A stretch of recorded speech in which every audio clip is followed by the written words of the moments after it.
Okay, let's get into this right here. Well, I don't even know where to start with this one, but we're going to try to do it. And we're going to try to do it some way, somehow. But all the commotion that's going on with LeBron James, we'll talk about that in a minute. But something I saw on Man Down Sports the other night, I was watching, and Sports and Fitness Rants was on there, and I guess they had like your top 10, and the top 5 is always shaky, right? Because the top 5 is, that's just the best of the best. And they were basing it on, what was it? Impact, narrative, and storylines. Impact, storylines, and narratives. Now, I just found it funny how they were trying to, I wasn't saying they were trying to, but when you're going to say something like that, you really got to dissect the people you want to put in order. And one guy that I saw that they kept out, in once they got out of their top 5, they were like, whoa, we forgot about Wilt Chamberlain. So I don't think you want to use those, those things when you want to talk about, because they didn't say who had the best career and who you think is the best one-on-one player, nothing like that. They said impact, narratives, and storylines. So when you leave Wilt Chamberlain out of 1 or 2, and a lot of them left him out of top 5. And I was like, well, you don't know NBA history if you want to use those parameters as your top 5, your top 10 players of all time. Impact, storylines, and narratives. Wilt Chamberlain was it. He was all that before anybody. He had the most expectations coming into the NBA. That was a narrative. That they've never seen nobody like Wilt Chamberlain was a narrative. And they didn't think there was going to ever be a Wilt Chamberlain before he came in and after he left. That was a narrative. And you have all kind of other storylines with Wilt Chamberlain, a guy like 23 rebounds and 30 points per game. Now, if we want to take it to the next level, we can say he averaged about 8 blocks a game. And we want to take it to the next level, the man was averaging a triple-double in a lot of those years, at least 5 to 6 years, with the blocks, the rebounds, and the points. And my thing is, a lot of these guys, they say a lot of dumb stuff. And, oh man, look who he was playing against. It was a lot of black players in the 60s at that time, especially when he got into his prime. And he was going against a lot of great black centers in their prime. And they like to say these white guys, they like to say, their height in general. But the fact is, when some of them was defending LeBron James and his impact, his narrative and storyline, and it's not important who, for me to say their names, but for them to say he's the most polarizing player of all time, LeBron James, for all the wrong reasons, because he couldn't win. He couldn't do it right like a lot of these guys. So he had to pay the media off to say these things, because basically he done turned, what you were supposed to do right, doing it the right way, winning, leadership, sportsmanship, everything. He done turned it around, not per se out of his mouth, but put it in the media's hands and turned it all around. Yes, that's what he did. So it's only polarizing because the media accepts the things that's not accepted with any other player. Michael Jordan, Kareem Abdul-Jabbar, Wilt Chamberlain, Bill Russell, Jerry West, Shaq, Kobe. It's not accepted with any other player. And that's why we can say, if we talk about the normal 1 through 10, we got the normal guys in there like Duncan and Jordan and Magic and Bill Russell and Kareem and Hakeem and, just all these guys, Kobe, Bird, just these guys like that. Can we literally tell their story based on them doing it the wrong way? Is there any story you could tell as far as, them being an all-time great and them doing it the wrong way? You debating them. Let's just say we was debating Michael Jordan versus Larry Bird. So do you think that debate right there, you would think that debate would be, let's just say, a LeBron James versus Michael Jordan, or LeBron James versus Magic Johnson? And what I mean is, you're not going to say that Larry Bird did it wrong. He pissed off the fans. He flopped. He lost back-to-back times in international play. He missed the playoffs his first 2 seasons. He got all these teammates traded all these years. He built all these super teams. He had decisions. None of these players in the top 10, if you was to debate them on Michael Jordan versus Kareem, you would not debate them based on ridiculous stuff they did off the court, ridiculous stuff, how they cheated the game, how they went about it the wrong way. You couldn't say that about them while you're debating one of those guys against each other. You can't. You would actually be like, okay, Larry Bird shot a better percentage at the free throw line than Michael Jordan. Or Larry Bird, you know, he averaged 10 rebounds per game. He was way better rebounded than Michael Jordan, even though it's different positions. You can't say these things about LeBron James. All they can say is a bunch of nonsense, which doesn't make any sense. This is little kid talk that, you know, Nick Wright and Shannon Sharp will give you, but these are supposed to be the more intelligent people on TV. So they will tell you the greatest all-around player, one of the greatest all-around players, but they can't explain. They'll just say 27, 7, and 7. So 7 is underwhelming. Let's just go with that storyline. But you got to do something on a high level. So if you're an all-around player, you never had to average 10 rebounds one season. You never averaged 13 assists even one season. If you're this great scorer, you never averaged 35 points per game in one season. So let's break it down even further. So you're not a great all-time great free throw shooter. Not even all-time, but you're not a great free throw shooter. You're not a good free throw shooter. You can't shoot the mid-range. You're horrible at that. You're not good at shooting threes. You can't give anybody no paint work. You're not a paint player. You're not a post player. Then what is it? What is it at a high level that this guy does? Because we can talk about Magic Johnson.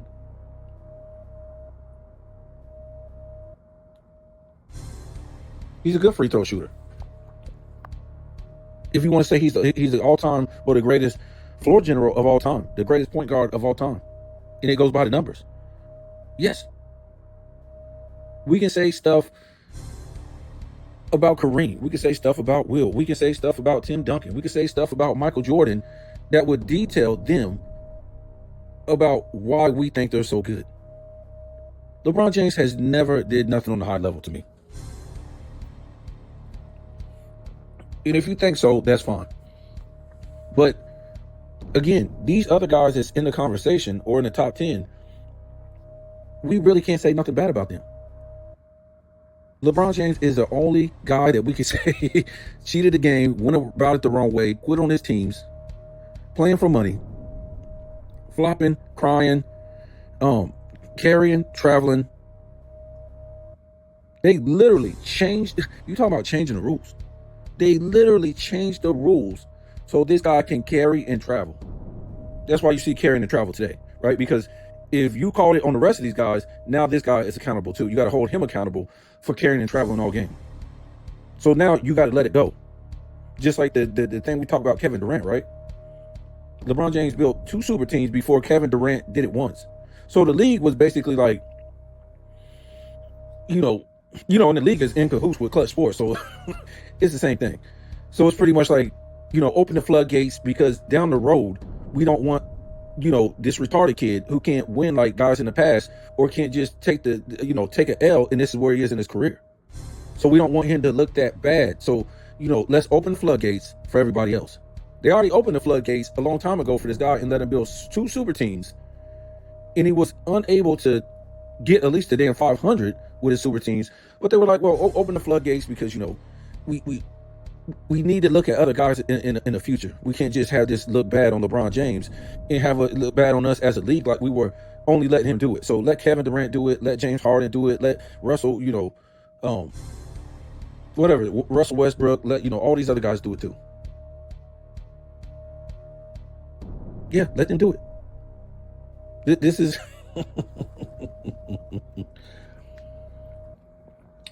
so back to my original point with Wilt Chamberlain. I got him number 2. I only had Michael Jordan number 1 because Michael Jordan was basically had a perfect career. And, you know, a lot of people knock Wilt Chamberlain. And trust me, I had to do a lot of investigating and put a lot of common sense together because, you know, we get into our feelings about certain things. And I'm not going to try to say Wilt Chamberlain was perfect in the playoffs or the finals, nothing like that. But, you know, we got to understand when Wilt scores 50 in the regular season, it's a real fast pace. The regular season is always a faster pace, and it was faster back then. But when you get to the playoffs, everything starts to slow down. We can even see this in this era where these guys just run and gun and shoot all these threes. But even for them, when the playoffs come, everything slows down. Possession for possession. You know, it's no longer run and gun like that. And now, I'm not trying to make up excuses. Now you can double guys more than ever. So you got to think about they're not getting as many shots. So you can't expect. I went through all this too in my head. You know, it's just something. You know, you feel like so disappointed. Well, man, he averaged 50, he averaged 45, he averaged this and this year. It's not the reality. The playoffs is the playoffs. He's not going to average that much because everything it just slows down. Any sport, any league, football is the same thing too. Sometimes these guys, the team might score 6 and the team might score 3. It's just, you know, beat them up, drag them out. That's how the playoffs is in general. And sometimes in the finals, it's even worse. It's even worse because, you know, you get to the championship game and you're real tired now. So when we talk about impact, narrative, and storyline, to me, there's no one better than Wilt Chamberlain. The man got the MVP in his rookie year. There were black players in the league before he got in there. There were black players his first year, second year, third year, and they kept coming in. And they couldn't even come close to what he was doing. And he kept doing it. It wasn't just an anomaly. This guy was all over the place. How insane is this? You lead the league in assists. We've all heard this, right? Wilt Chamberlain led the league in assists. Is that it? That's what you think. No, Wilt Chamberlain led the league in assists, in rebounds, and probably blocks. If he wasn't number one, he was number two. You know, him and Bill Russell. But it was a chance that not only did he lead the league in assists, but rebounds, but also blocks. This is the nonsense when Shaq runs his mouth and he says, I'm the most dominant force of all time. He never led the league in rebounds or block shots. But do you think he could do it in assists? Hell no. Hell no.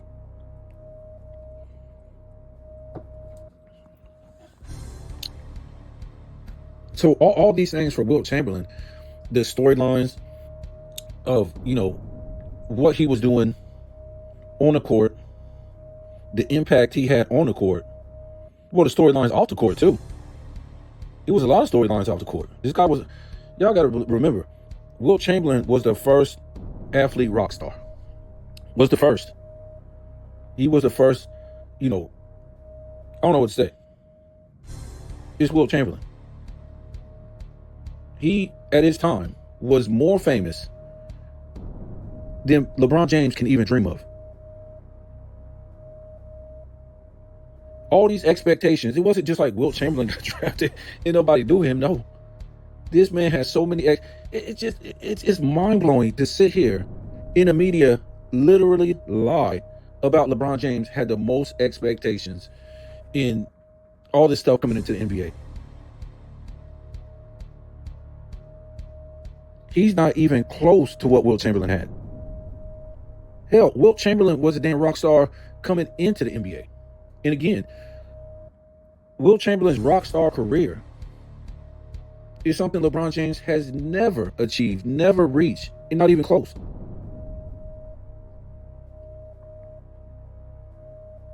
Not only that, it was Wilt Chamberlain.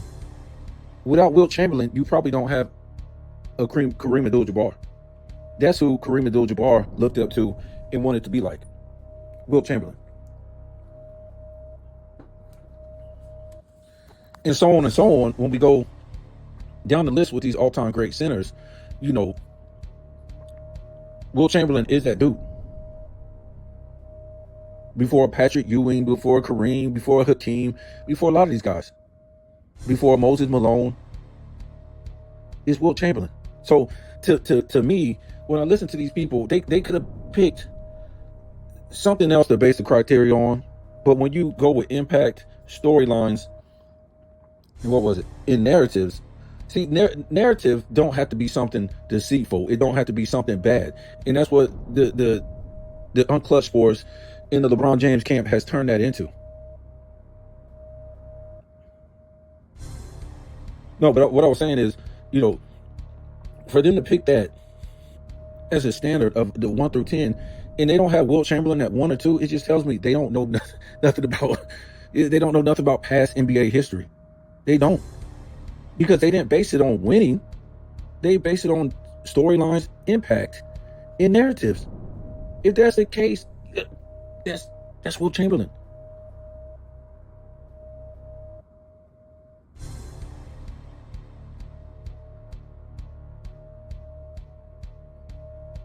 So I'm not calling him out and trying to be mean or nothing like that, but it's just like Sports and Fitness Friends was saying, I'm like, these guys are he want to talk bad about it. He's like, the hate's got to stop, because when you don't know NBA history and you don't know what you're talking about when you're using certain criteria, it sounds like hate after that. And then we're talking about LeBron James going to, we talk about, his competition, Wilt Chamberlain. Oh, it's all these small white guys and all this stuff. And then we look at what LeBron James played against. And they're sitting there, one dude is trying to, pump up LeBron James and is, going to 10 finals and doing all, but he did it wrong though. This is incredible. If he took a team to 10 finals, if he got a Pippen-like guy and took him to the finals, if he came into the league and played with an old veteran, like Tim Duncan did, and went to 10 straight finals, that's incredible. Or did something like, a Bird did. He comes into the league and is 2 old Hall of Famers on the team, and he turns the team around. Don't go to the finals, but he's able to turn that team around with 2, old Hall of Famers, future Hall of Famers at the time, and they were basically playing on muscle memory, but they were old. And then they were able to, get some guys through free agency in the draft, and did what he did. How come LeBron James can't do nothing like that and go to 10 straight finals? Kareem wasn't doing nothing in LA. He was missing playoffs and all kind of stuff. He wasn't winning no championships, and he was playing with good guys. And then Magic comes, a rookie, man. It's a rookie. What rookie takes any team to a promised land? Okay. What's his name? Tim Duncan, a great rookie. How come he didn't take David Robinson to the promised land when he came in? They got their ass beat 2 years in a row by some plumbers. So how come Duncan wasn't able to do that? Some of the stuff that people say is ridiculous, and the whole LeBron James fan club has turned into a comedy show. Since they don't have any real evidence, since he's got a mountain full of failures, the damn Rocky Mountains full of failures, they have to make a comedic show out of everything. They got to try to be funny. That's the new thing, is because his whole career is based on failing, doing it wrong, not doing anything at a high level. But now it can be, by the people on TV, it can be made a comedy.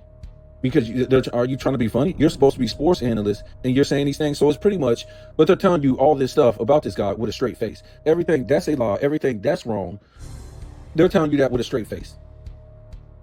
So it's basically, of course, it's lies, but it's a comedy show. So now, even his whatever you call him, his fans, they know it's a lie. They know it's bullish, because nobody else's career shaped out like his, the way he went about it, and he still got his ass kicked doing it the wrong way. So now all they do is take a page out of, Stephen A. Smith, and, he's in on it too. The Chris Broussards, he's on it too. The Nick Wrights, the Shannon Sharps. It's comedy, because they know right from wrong, but they're getting paid to tell you wrong is right. And like I said, nobody else in that top 10 went about their business, had a failing career like that, did it wrong, and was able to do stuff on a high level on the court. We just don't even need to go through these guys and what they did at a high level, whether they were, great mid-range shooters, 3-point shooters, post players, great facilitators, great clutch players, great leaders, stay with the team, all this stuff with these top guys. They were able to do certain things, great free throw shooters, whatever. at a high level. Didn't throw their teams under the bus. I know that's not on-court high-level stuff, but as far as character, yes.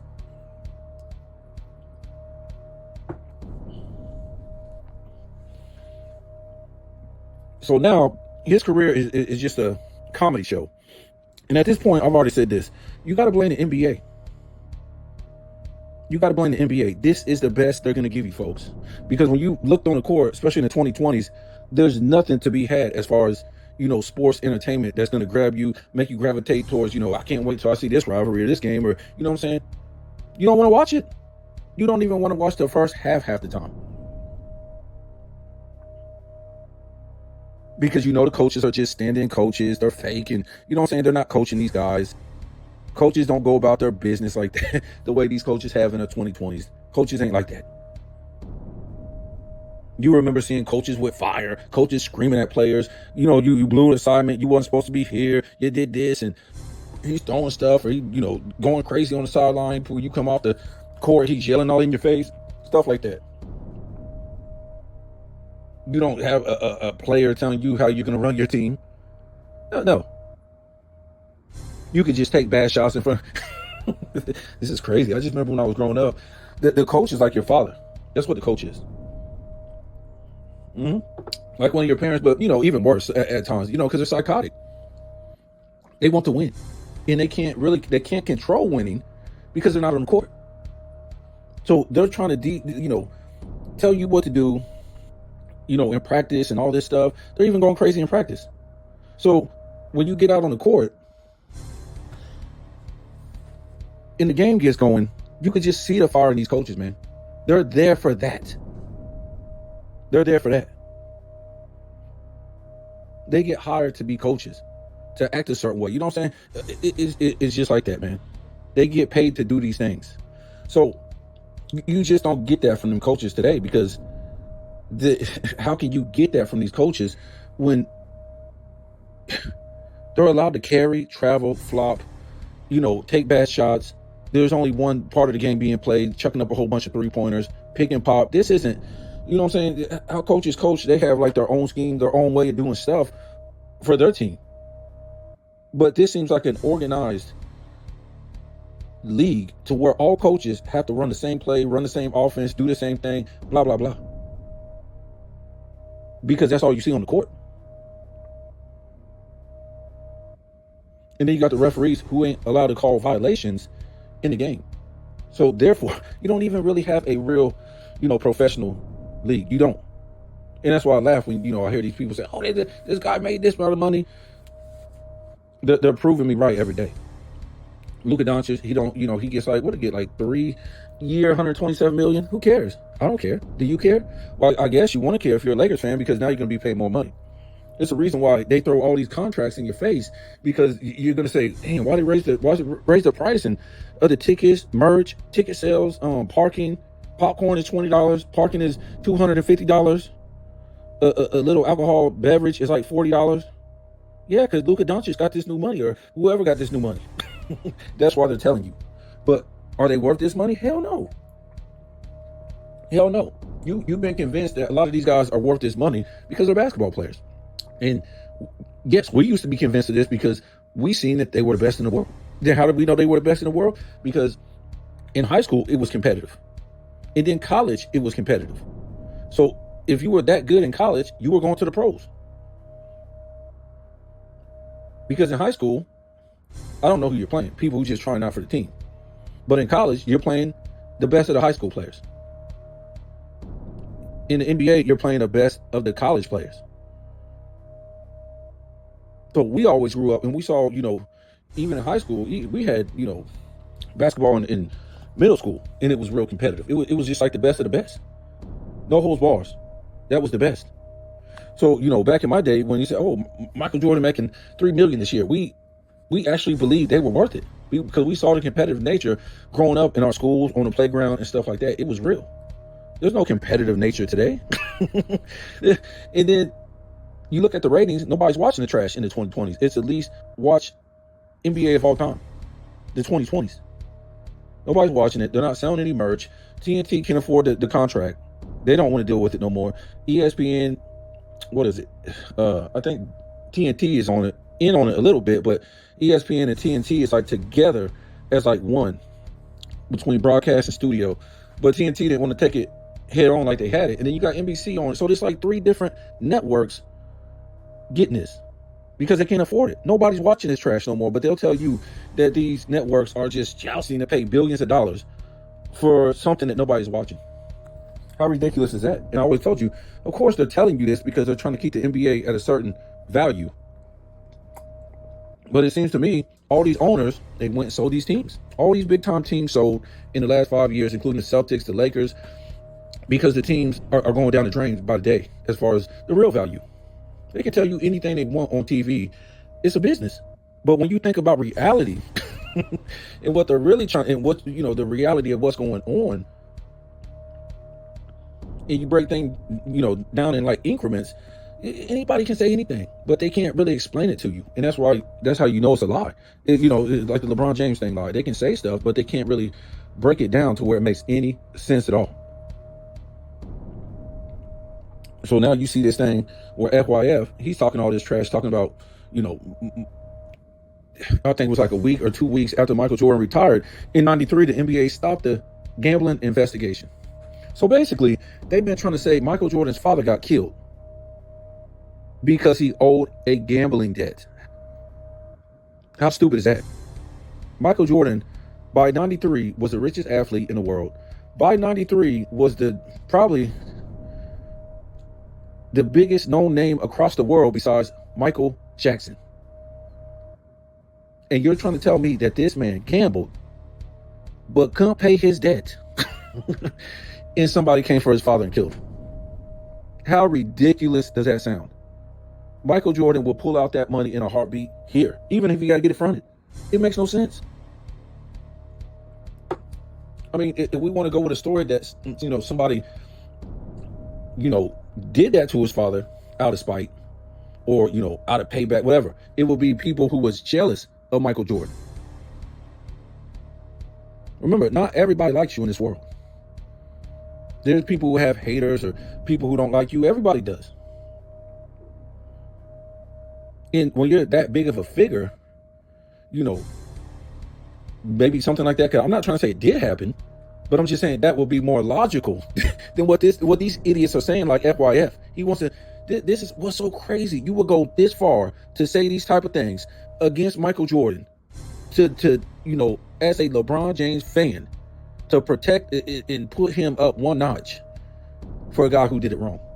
Or maybe you're trying to side with Gilbert Arenas because he just got caught gambling with that gambling ring. Maybe you're trying to protect him and make him look good.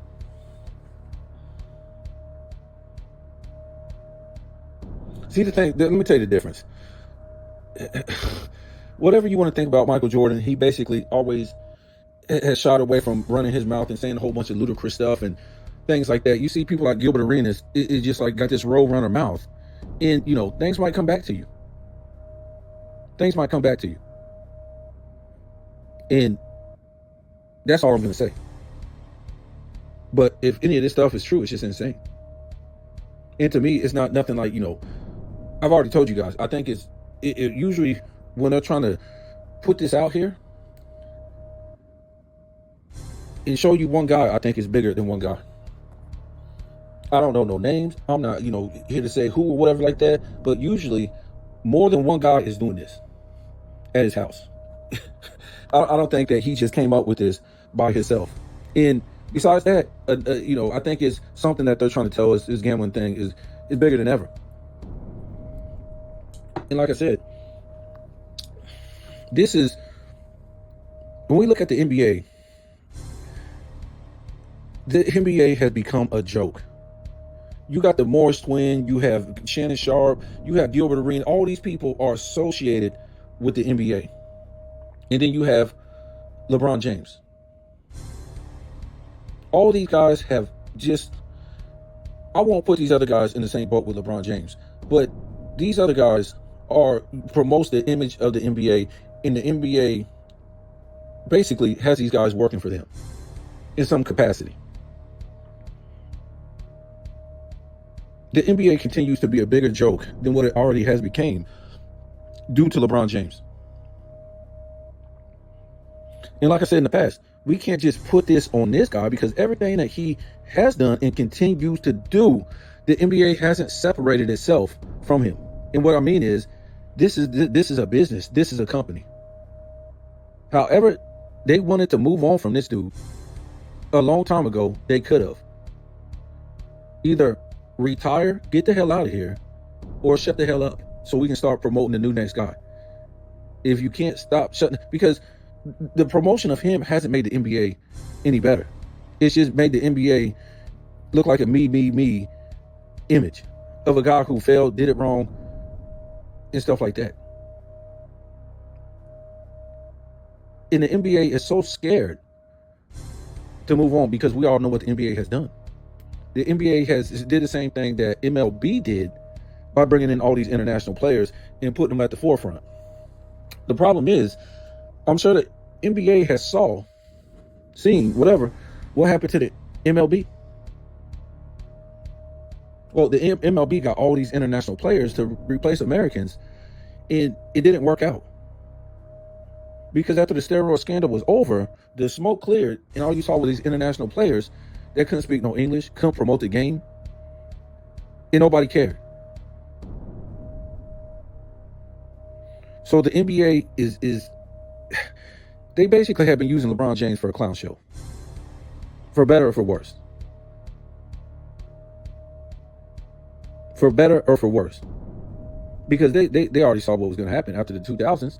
I mean, what Kobe left off and did, it was just so ridiculous. The guy won a championship in the beginning of the decade, 2000, the end of the decade, 2009, in the beginning of another decade, in 2010. That's included, the 5 rings period. But I'm just saying, that happened. There's nothing else to be said. Where do you go from that? All you can do now is start tearing guys down because nobody will duplicate anything like that. And not only Kobe, I'm talking about the guys that, came before Kobe, and the Magics and the Birds and the, Russell, and how great Wilt was, and, the Kareems and Tim Duncans. And the Tim Duncan thing, that was just like an explanation mark. You're not like us.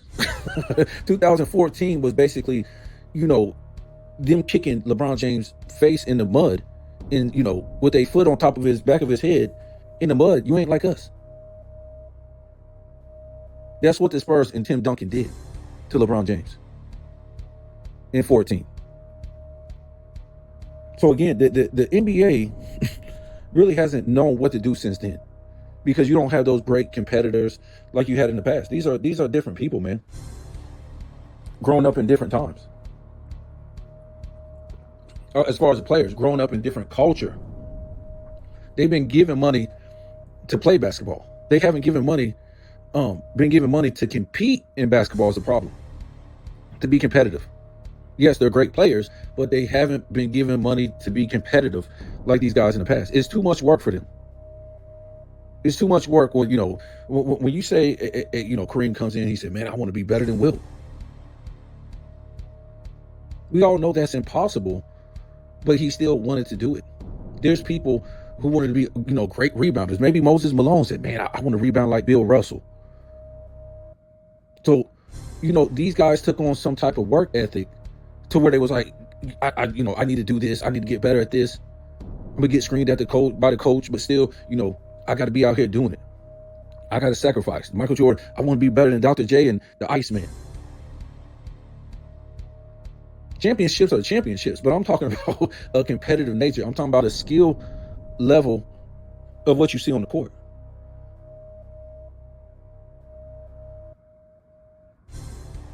The LeBron James era ain't like that, folks. It was never like that. Great players, but didn't care if they won or lost. So that's why you see a lot of times, LeBron James was able to do what he did in the 210s because the guys he was playing against was just playing for money. They didn't really have no competitive nature. They really didn't care if they won or they lost. I mean, they cared, but they, they was playing for money first. A lot of these guys, when we talk about the top 10, right? We all know the top 10, wherever you want to rank them, however you want to rank them. If you want to put Dr. J, all these different guys in there, Shaqs and the Kareems and the Bill Russells and the Duncans and the Magics and the Birds, whatever. They all looked at one guy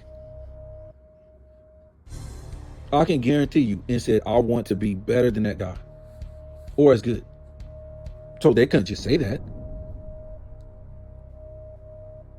They couldn't just get to the NBA and say, yeah, I made it to the NBA. They actually had to do it.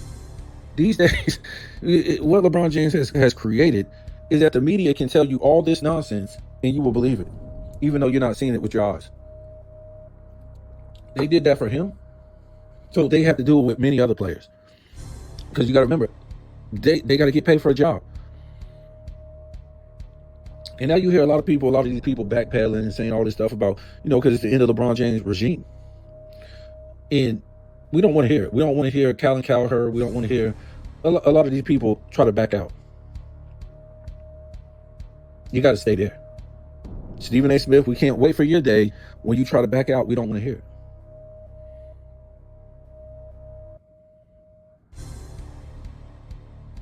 So yeah, that was just, that was just funny to me when I seen that the other day, and it was like, I was like, why are you really using that?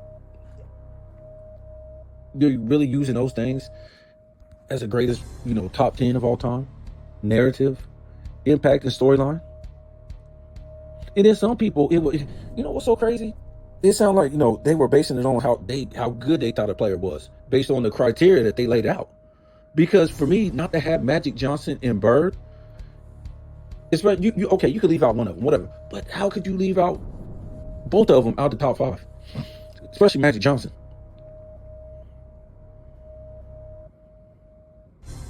That makes no sense. I would never leave Magic. I got Magic at 5. Magic was the 80s. Magic was the 80s. From start to beginning. Or from, beginning to end. Whatever you want to say, start to the end. That was Magic. Impact, storyline, and a narrative. Like I said, narratives don't have to be, they can be good. We don't turn narratives into something bad because we talk about LeBron James. Because his whole career is based off of narrative. It's not based off of on-court greatness. Like I said, any all-time great player will be like, call travel, call carry on me. And most LeBron James fans will be like, what? Yes. A Magic Johnson, a Kareem Abdul-Jabbar, Wilt Chamberlain, a Jerry West, Charles Barkley, any all-time great will say, yes, call travel and carry on me, because I want you to call it on them too. I want, Jordan would be like, yeah, call it on me because I want you to call it on Magic, Barkley, Malone, all these guys. I want you to hold them to the same standard as me. I don't, they couldn't get away with it, because if you're doing that, then it's going to be unfair as far as you're not officiating the rules. So now you're going to do it sometimes whenever you feel, whatever situation you feel, maybe you was fighting with your wife that night. So, you come to work pissed off and you don't like these players. No, this is what you do across the board because it's the rules. Ain't no special treatment. You know how many, it's incredible because you can watch a lot of times when Michael Jordan do these incredible plays, whether he's dunking up and unders, just hanging in the air, doing all this stuff, and he gets up and he just walks the hell away. Like it wasn't even incredible. But yet when LeBron James has did something all of his career, just about, I would say 90% of the time, he just goes crazy. He's screaming, he's hollering, he's taunting the opponent, all this crazy stuff. And Michael Jordan did the most incredible things in his career and just walked away like the stuff wasn't incredible after he did them. And actually, that's the 2020s now. If they make a layup, if they make a layup, but it was an N1, it's the most incredible thing. They'd be flexing and dancing and, all this type of stuff.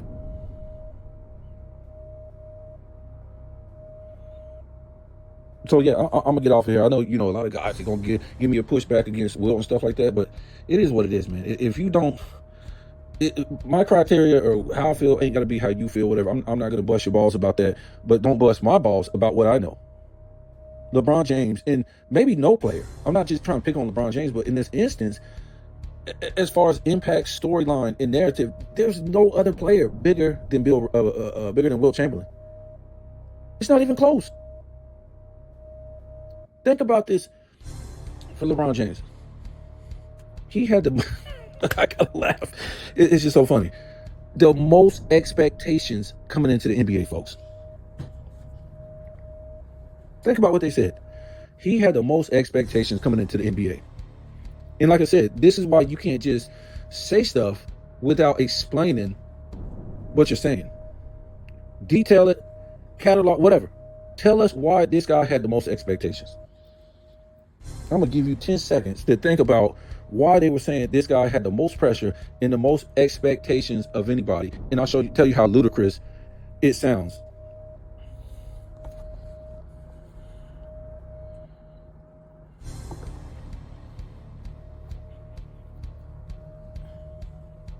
Okay. So the most expectations and the most pressure based on what? Based on what, folks? What competition was he going against in these, Catholic rich boy schools? The competition he was going against. So basically, he was playing high school kids. And like I told you, in the professionals, you're playing the best of the college players, right? In college, you're playing the best of the high school players from around the nation. So in high school, who the hell was LeBron James actually playing? The best of who? Middle school players? Who was he actually playing to where now, I'm not trying to say he wasn't no good player or whatever like that, but who was the level, he wasn't playing no college competition. What was the level of competition that he was playing against? Where you will put on his shoulders that now he's got going into the NBA, but you put on his shoulders, he has the most expectations and the most pressure based on what competition he was playing. Because they will even tell you when you're going into the NBA from college, that's not even close to the same game. Not even close. Because there's been many college players of the years, many great college players who was, I don't know, what do you want to say, no good or just okay, that came to the NBA. So I'm just saying, I'm not trying to say LeBron James didn't turn out to be a great player, good player. I don't think he's all-time great. I just don't. I think he's good enough to make the Hall of Fame based on his era. And that's why when I heard about people talking about Wilt Chamberlain, well, that's his era. Stop comparing what this guy couldn't do in another era. Shit doesn't work like that. It's about what you did in your era. And sometimes they make the case. If Wilt was doing all this to these white guys and doing all this to, less competition, how come he won't winning all these championships? How come he won't winning all these? How come he couldn't score 50 and 60 a game or average that a game in the playoffs? That should have been easy. He wasn't playing against no great competition. Because everything slows down in the playoffs. So that was a narrative for LeBron James. The most expectations. It was a stupid narrative, and it was reaching. It made no sense. He wasn't playing. And then when he came into the NBA, he missed the playoffs his first two seasons in one of the weakest East since the 1950s. The 2000s East was the weakest East since the 1950s, if we go all the way back. And he missed the playoffs both times and got smoked in the FIBA in the Olympics to start his career by some plumbers, by some unathletic white guys, I guess, that Wilt Chamberlain was playing against, right? The same white guys? See, because the Olympics and the FIBA, guess what? It's kind of like playoffs. You can't do the same thing in those. You're playing the best of those people of those countries. So it's kind of like playoff matchups. So everything is slowing down for the most part. So if you study Wilt Chamberlain's career, this is the guy that had the most hype coming into the NBA of all time. Had the most expectations of all time coming into the NBA because of what he was doing in college.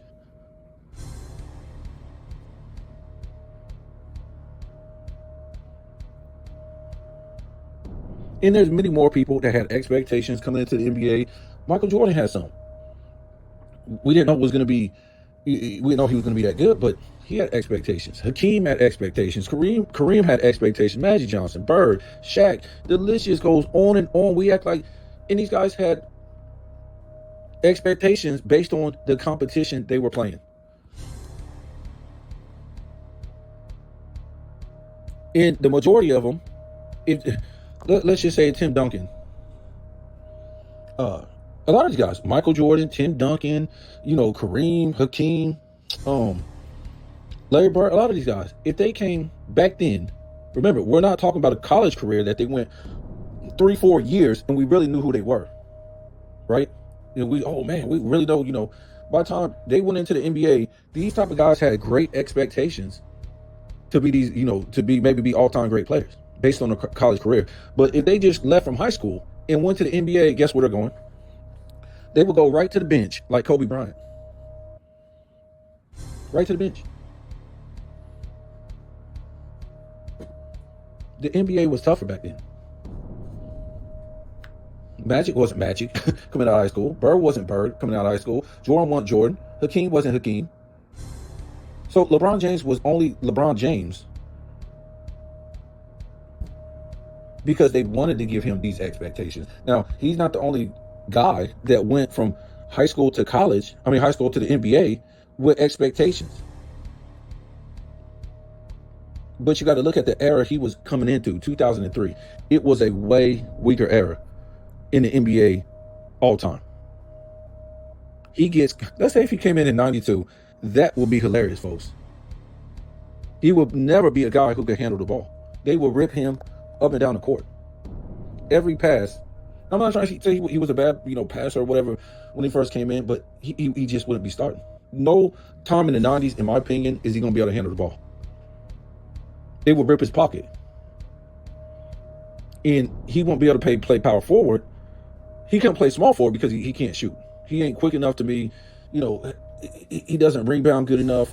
It's just a lot of stuff, man. Everything back then in the 90s, 80s, everything was just, boom, boom. It had to be crisp. Everything was tight. You make one mistake, these dudes off to the races with your passes or stripping you, whatever. That's why when you watch them play back in the day, sometimes it might not be entertaining to you because they're, what you would want to call it. They're trying to be, they're not trying to be, what's the word? I can't think of the word. But it's definitely not like today, where you could just throw the ball wherever, however, and the dude ain't gonna try to get that steal. You couldn't try to get all fancy like that. Dude gonna steal the ball. You got to dribble with a tight dribble. You're gonna steal the ball. It wasn't too far off into the 2000s, but the 2010s really screwed up everything. We already talked about this. When LeBron James went to Miami, it basically turned into a show. It basically turned into lights, camera, action. We're just going to detail one guy. We're going to follow one guy. It's like, what? Kobe just won with this 3 straight finals and won back-to-back, and this dude is still the toast of the town? It's like, how does that make any sense?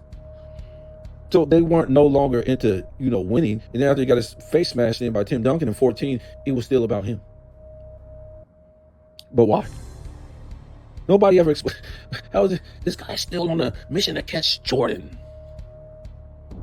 Bro, that mission was over in 2007 when you melted down worse than any all-time great player did in the finals.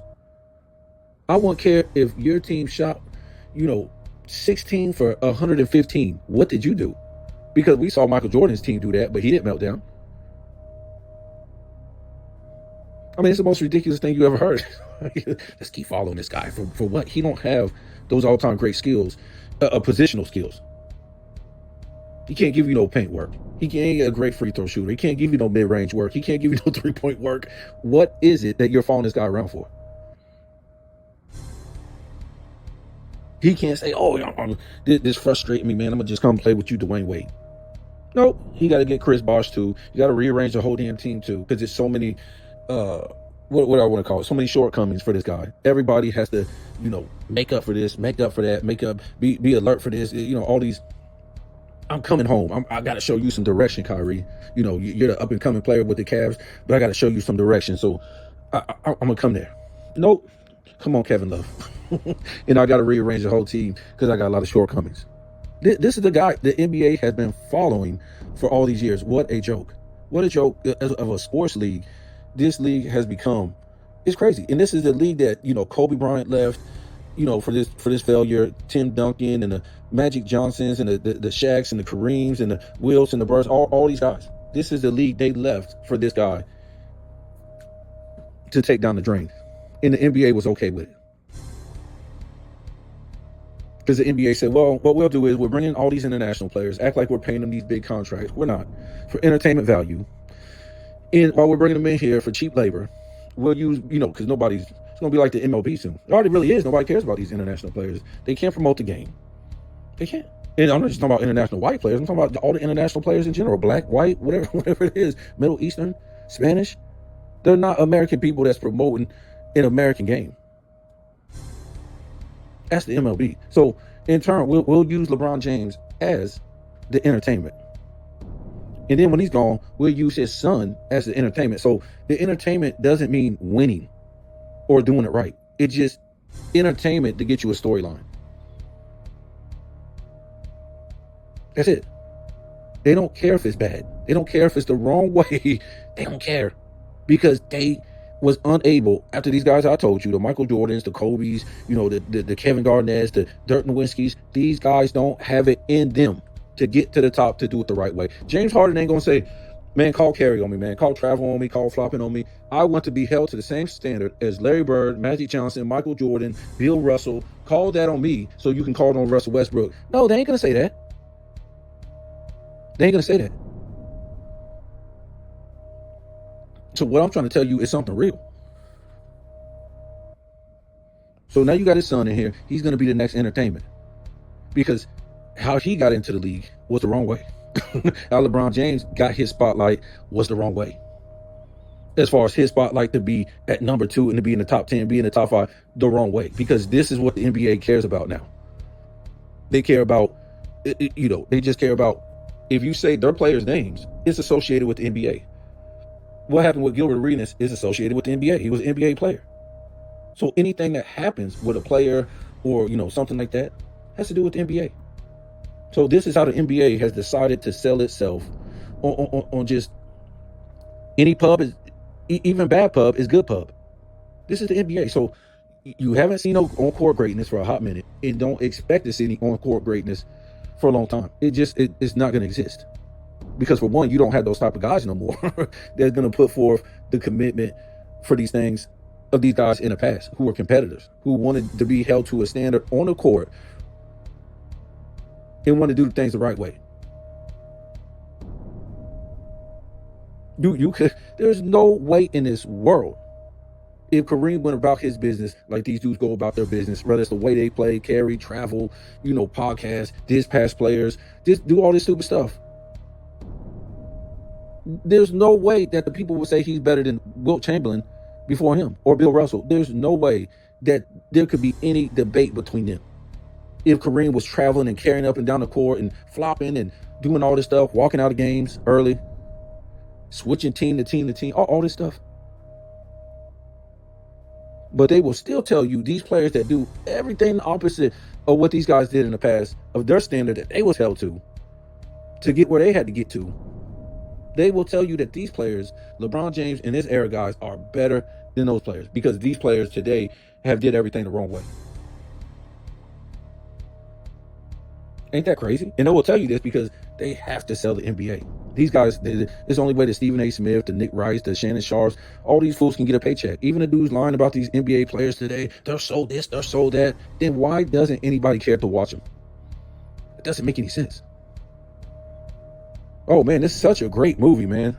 Wonder why it only sold 100,000 at the 100,000 tickets. It wasn't that great. Maybe in your opinion is great, but the overall opinion of the people, it wasn't great. Or what they're projecting, you know what I'm saying? They might see the commercial and say, I'm not going to watch that. No.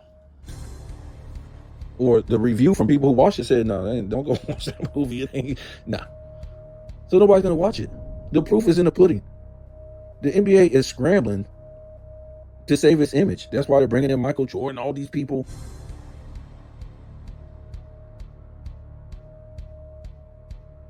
The golden era. We talk about the 90s. Now talk about why Michael Jordan came back to play with the Wizards.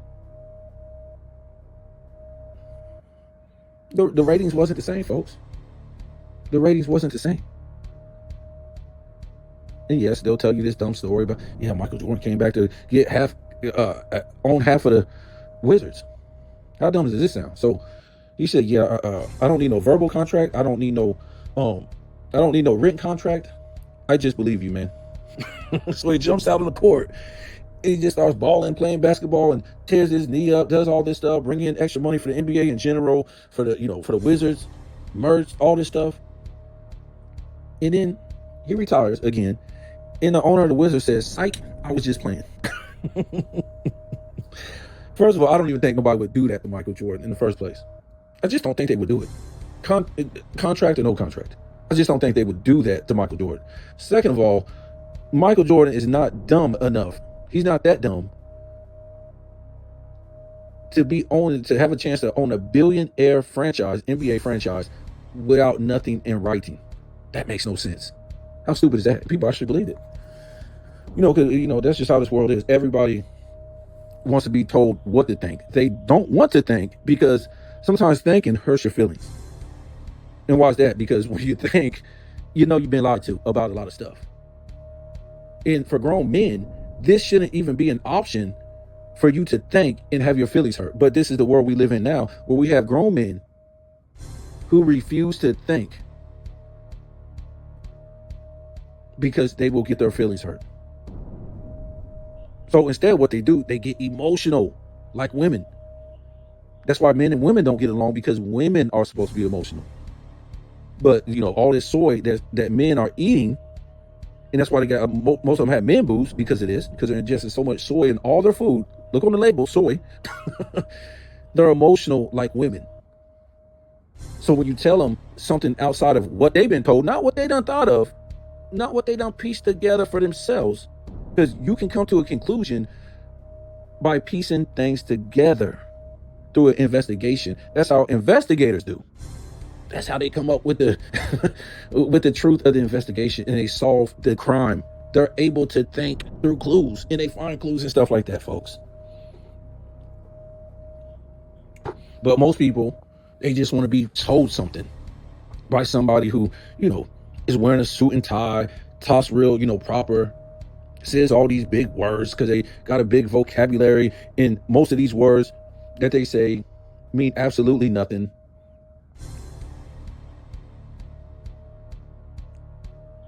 They mean absolutely nothing when it comes down to the damn truth.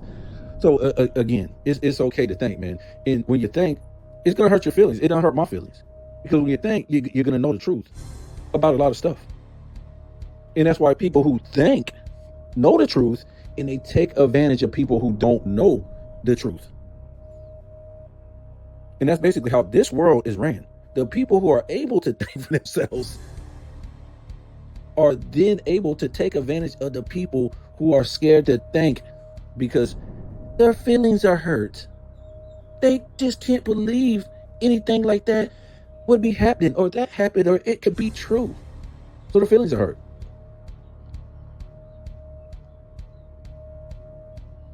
A lot of people know what I'm talking about. So to me, it's okay to think when it comes to this NBA stuff, man.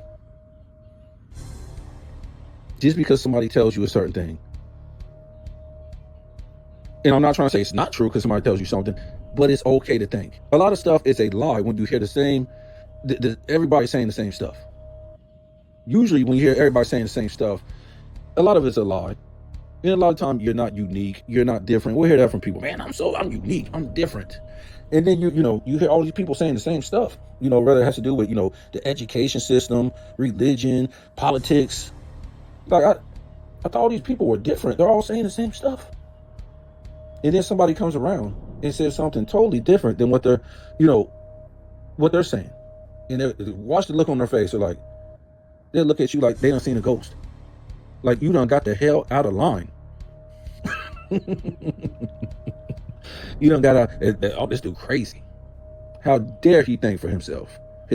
How dare he? Yeah. And now, they don't want to hear it because they feel threatened and they're scared.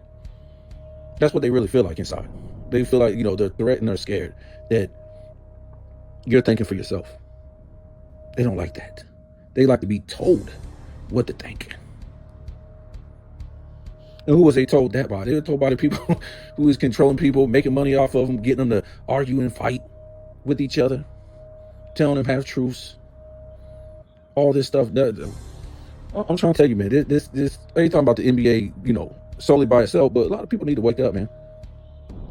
Like I was talking about this stuff about the beach. A lot of people got sensitive. And I'm just sick of it, man. I go to the beach and I see boys and grown men wearing shirts. And a lot of people try to tell me, oh man, I burn. Well, let's just stop saying stuff. Because this is what this world has become. People saying stuff but can't explain nothing. Why are you burning at the beach? Well, you can say the sun's out. It's hot. You're at the beach. Everybody burns at the beach. That's why you go to the beach in the first place. You put sunblock on and you're going to burn to some degree. That's just the way it is. Now, if you just burn out of control where, it really hurts, it can mean a lot of things, man. You're not hydrated. And if you think that because you're fair skinned, that this only applies to you and this stuff, you don't even know indigenous history. White people were indigenous people, tribes and everything at one point, and used to walk around with no shirts, a lot of them with no clothes, in the sun. Before a lot of these, Central American immigrants came over here in recent times, it was mostly black Americans and white Americans outside doing construction, on the roof, doing all this. White guys didn't wear shirts. White guys didn't wear shirts on the roof or in the construction sites. When you're underhydrated, you got all this sugar in you, your oil in you, all this bad stuff in you, your skin is going to burn like that. But I'm just saying on the level that it looks ridiculous that now we're all wearing shirts at the beach because a lot of us are trying to hide our bodies. And back in the day, we used to go on vacation to show off our bodies. Us guys show off our muscles, women show off their bodies, and we would eat right, stay in shape year round, and we couldn't wait. And it was like a competition. You went to the pool, you went to the lake, you went to the beach. Now, it's not like that. We want a vacation because we're tired, we're exhausted, and we want to get away. And mostly the reason why we're exhausted and tired, I get it. We go through a lot of stress, but the food we put in our body, in the way we're living, is making us more tired and more exhausted than anything. And on top of that, we don't even work out. So we're going on vacation looking like fools, especially the men, in water with shirts on, because we want to cover our bodies. I don't know. It just, I didn't grow up that way. When I was looking in the 80s, the 90s, even the 2000s, men didn't wear shirts. And now we got our kids wearing shirts. Like, what? So either, to me, if you want to use the excuse, hey, man, burn my skin, man. Why are you even at the beach in the first place? If it burns you so bad, you don't have the right sunblock on, you're underhydrated,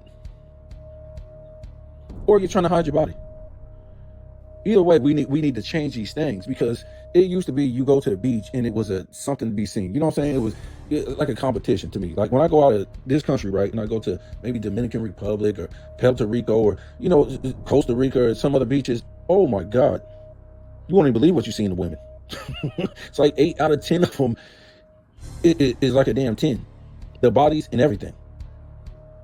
Nobody's wearing shirts in the water, the men and everybody, don't have all these big stomachs and stuff like that. And, the food is different. That's what I'm trying to say.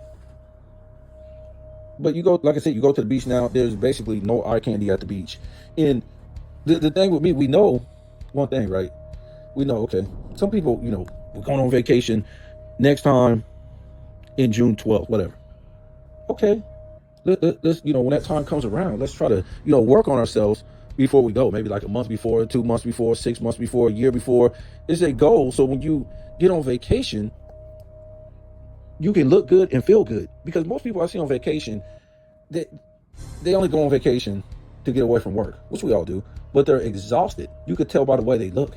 And now they're on vacation and they're walking everywhere, trying to, check out this, I'm talking about the beach, and they're trying to go, and they're just exhausted walking.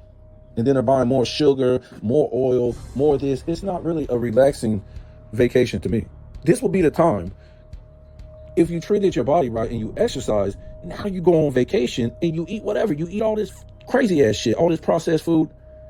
But you can't eat processed food 7 days a week. And you can even get processed food from the grocery store. Don't think you can. Eat this stuff 7 days a week, not work out, and then go on vacation and do the same stuff. My advice was, I'm not going to punish myself. Some of them people be like, man, I'm strictly diet. I'm strictly this 7 days a week. I'm not doing that. I'm going to do it 5 days a week, and that's it. The weekend come, I'm eating what the hell I want to eat.